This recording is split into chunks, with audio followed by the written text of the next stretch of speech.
Welcome back to the channel. I'm Warhammer Man. This is Warhammer Man Studios, and as you can see, I have not gotten to paint any of this stuff yet. I've been extremely busy. I have been getting a ton done though. I did recently finish up Ultramarines commission expansion force, which came out really nice with a couple impulsors and some of the other newer units, as well as a Tech Marine and some other stuff. You can see those on Facebook if you want to take a look at them. They did come out really nice. I should have done a little showcase for them, but you know, it was a hectic week. I did get a bunch of other painting done. You guys saw obviously in the how-to video, we did like a 3-part on how to do like the rusted metal like basing effect to just kind of like get everything started.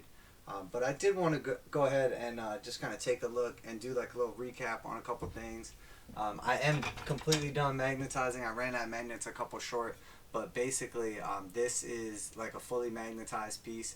I essentially put like 2 magnets in each portion of this all the way through on every side, and then for my kit I basically just like took however many I had. I just did all of them. Went through and basically created like a few each of these oh no. Whoops.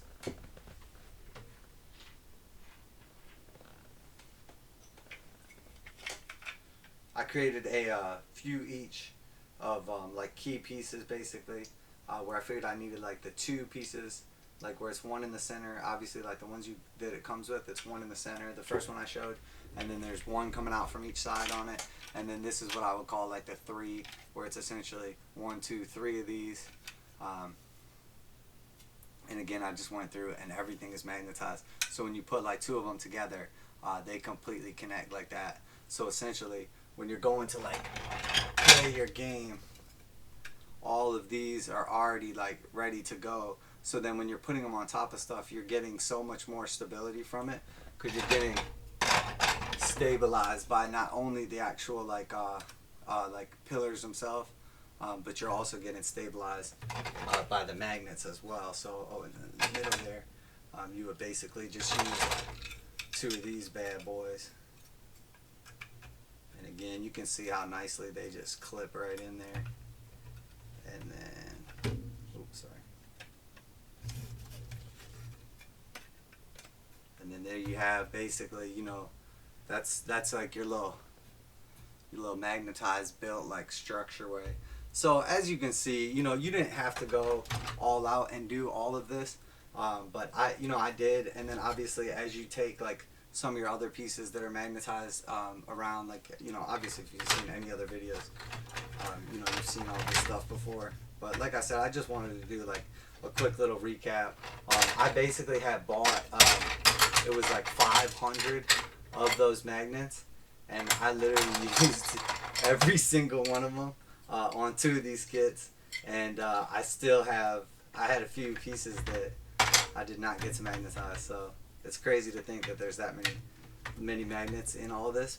And that's just the one size magnets, because I actually like had a bunch of the other ones too.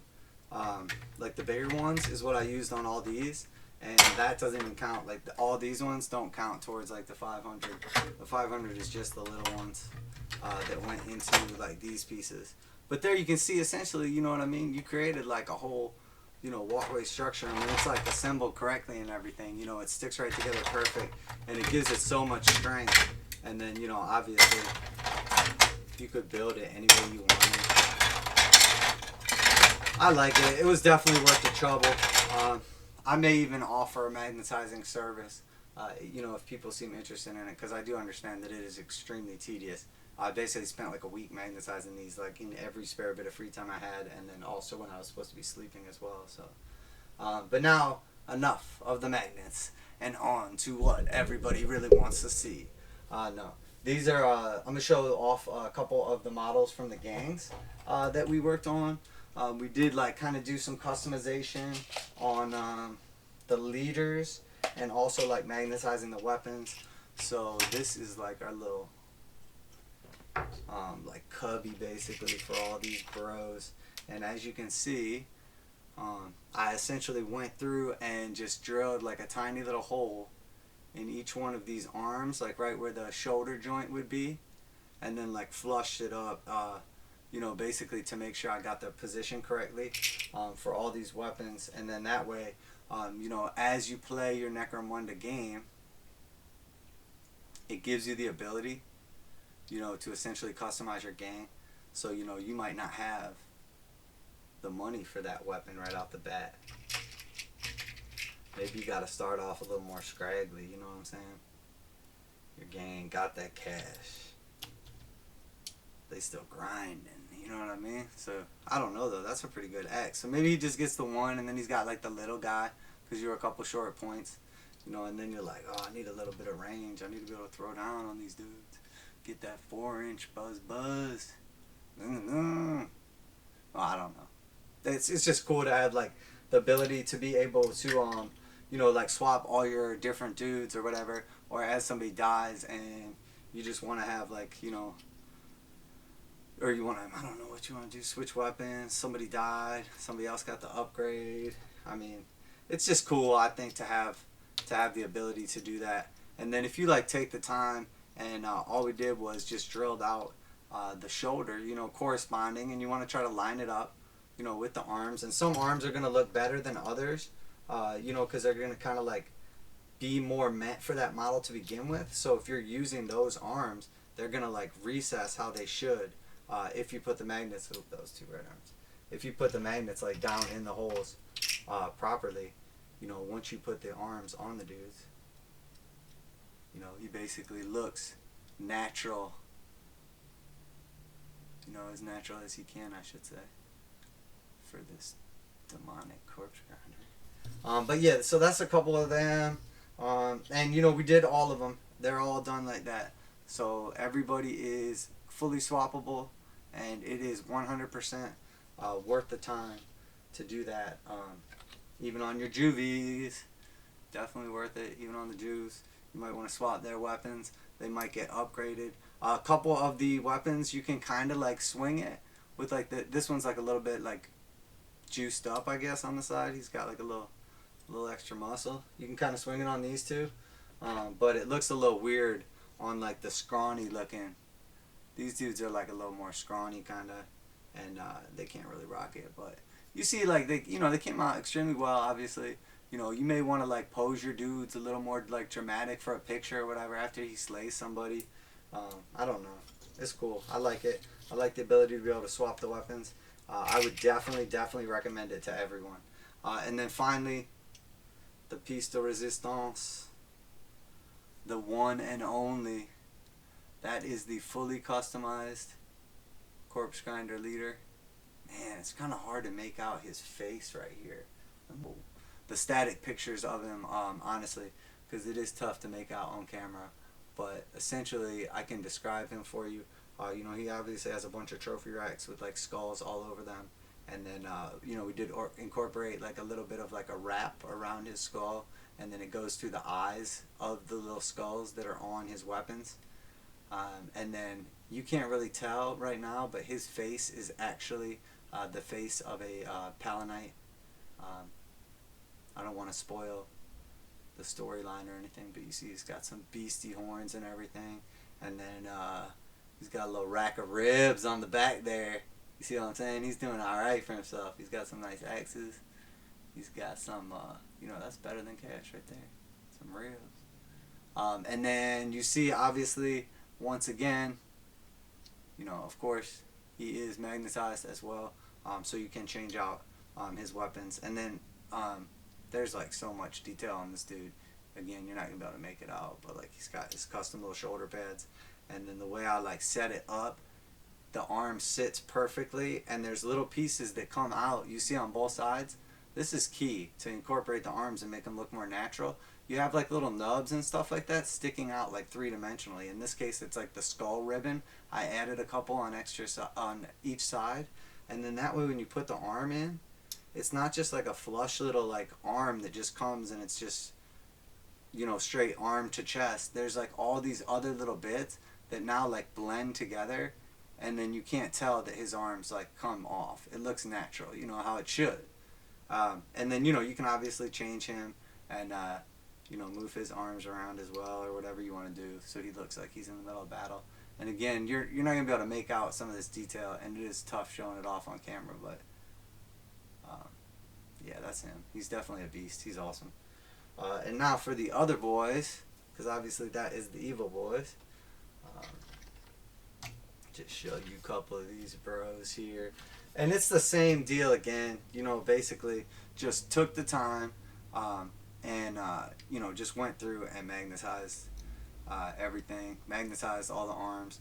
So you can just like swap between whatever guns, or swap between, you know, if you want to be in a specific position or whatever. You know, this guy obviously, or again, like as you change out your equipment, or if you want a different pose, you know what I mean? Like I said, if you're just taking like some cool little like thematic picture and you want the guy like kneeling down with the pistol instead, or you want like do with the bolter, you know what I mean? Kind of just doing like the hip fire. There's a ton of options. I'm a huge fan of just spending the time, throwing a couple magnets in these bad boys, and then obviously this is not meant to be on him. You can't take a shotgun on the Subjugators, but you know, you can switch them over as well. And then same thing here. I just threw like the mace and the shield on a regular guy just to see what it would look like. And then here's like a couple of them built correctly. And you know, maybe he's got his like gun down at his side. Maybe he's just relaxing. You might want to move his shield, like position it differently, like he just charging into some dude, hit him with it. It's just cool to have the little options again for like photographic purposes or whatever. And then also, you know, obviously in Necromunda specifically, when you're changing out like your war gear and everything, you know, obviously you want that to be an option. And then it's, you know, what are you really doing painting that? A couple extra arms. And then obviously this is the piece de resistance. And again, you know, you're probably better off looking at static pictures, but this is our man, the leader of the Palanites, the as good as it gets for Necromunda, good guys. And he is fully customized. And I kind of touch on it in one video, but like basically, or like a description, but you know, basically he's all like stemmed out, and he's my leader, so he is able to actually take, he's got bulging biceps, so he could take that weapon in one arm rather than two, one-handed. So he's got like the little grenade launcher slash ram, and then obviously the shield as well. And then if you notice, like, I'm going to put him next to another subjugator just so you can kind of see, you know, he's obviously, it's tough to get the angle just right. He's like a little extra beefy. It's tough to tell. I can't quite like hold him up right in this. And then same thing with the big dog for the bad boys. And don't worry about the bases. I just put them on these other bases for like paint, and then usually paint the bases separately. But you can see like he's just, you know, the trophy racks and the helmet and everything just kind of beast him out a little bit. Make sure he stands out. And you know, we are really looking forward to like the epic duel between these two bros, and gonna be doing some paint really soon too on these guys as well, very very soon. So definitely looking forward to that. Very excited to be doing that. So I'm basically just gonna wrap up this part of the video, and I did just want to basically mention that you know, it's definitely worth the time to go ahead and magnetize not only your board, but your guys as well, especially for Necromunda, in a scenario where you're essentially going to be like changing weapons on the reg. It doesn't make any sense to have like you know, static like fixed weapons. It makes a lot more sense to just take the time, buy a couple magnets. You know, if you got to hold off a few days, you know, and proxy a couple models or play without them fully built or whatever in the meantime, that's cool. And then, you know, once the time's right, you know, you get your magnets in the mail or whatever, it'll totally be worth it to just wait and paint them like completely magnetized or whatever down the line, rather than just like rushing to put them together. You know, you got like 20 other things you probably should be working on anyway, so just wrap those up while you wait for the magnets to come, and then you'll be better for it in the end. So alright guys, and I'm going to wrap this part up.